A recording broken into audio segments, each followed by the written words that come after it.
No fim de semana circulou pelas mídias sociais uma sequência de áudios e vídeos mostrando uma ação do Exército Brasileiro em algumas comunidades tomadas pelo crime organizado no Rio de Janeiro.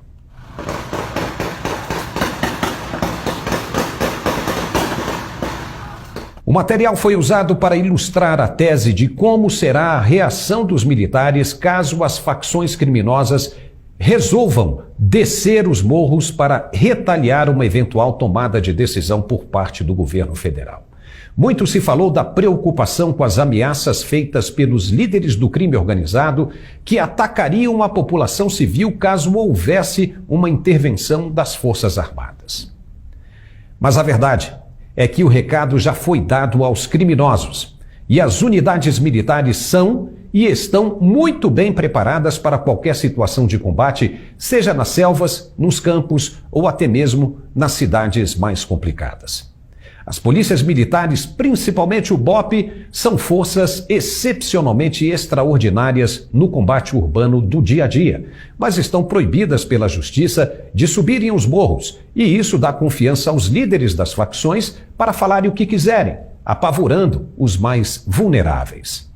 Só que o Exército Brasileiro não está sujeito a essa determinação da justiça. Pode e deve subir a hora que for convocado sem a menor satisfação aos ministros do STF. E isso já está acontecendo e trazendo a certeza de que, se houver um confronto direto, todos os integrantes de grupos criminosos nas comunidades serão inteiramente dizimados sem preocupação e chororô de parentes e nem de representantes de direitos humanos. Os bandidos dos morros sabem muito bem disso e querem apenas continuar com a vida que sempre tiveram, ou seja, vender drogas e se matarem uns aos outros pelo controle das bocas. Não estariam de verdade interessados numa guerra desigual, onde eles é que sairiam perdendo.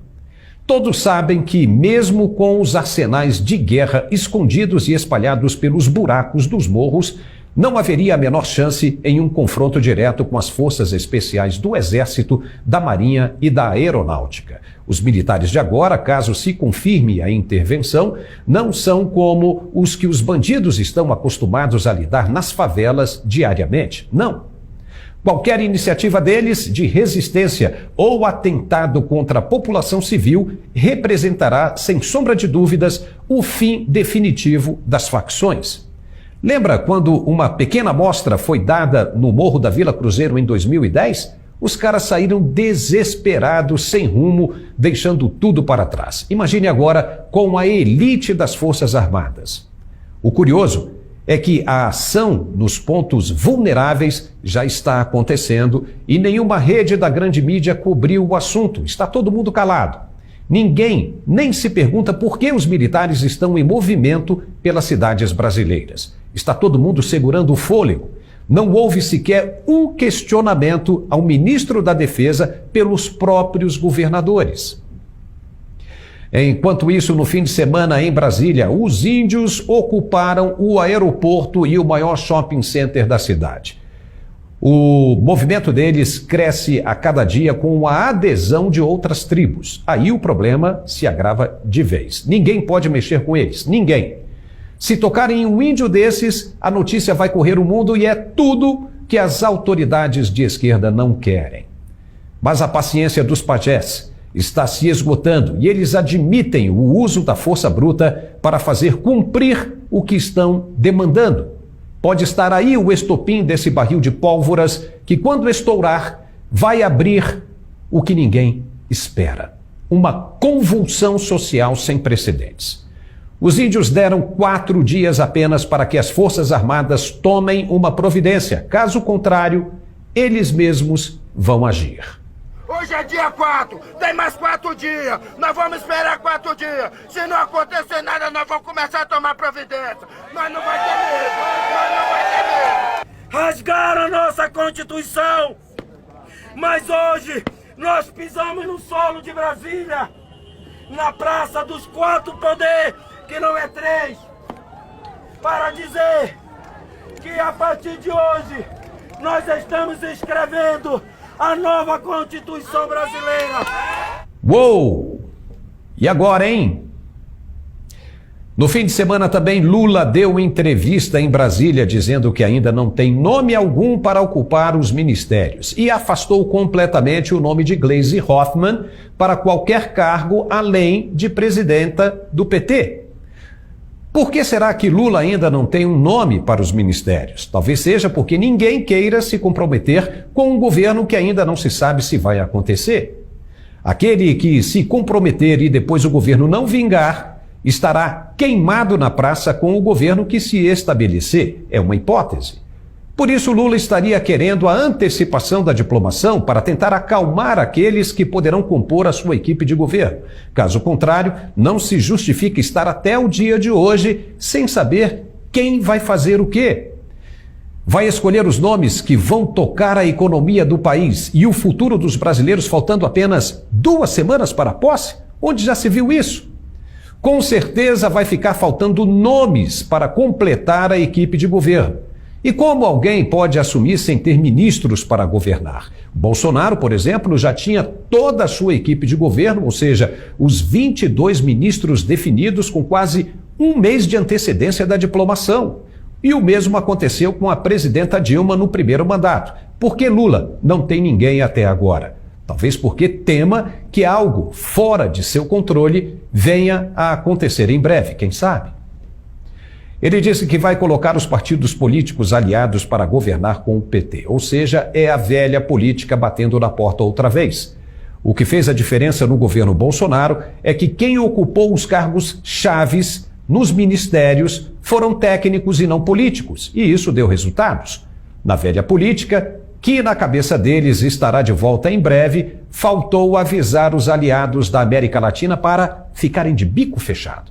Pois a presidenta de Honduras anda falando pelos cotovelos que irá à posse de Lula para quê? Para pegar dinheiro e reformar barragens em seu país, como se o Brasil fosse o Banco Central das Américas.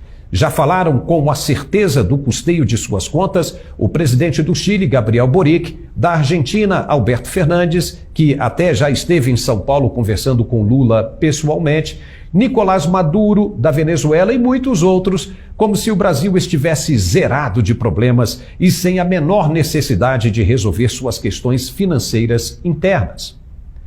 É por isso que estão pedindo o primeiro rombo no teto de gastos? Precisamos saber.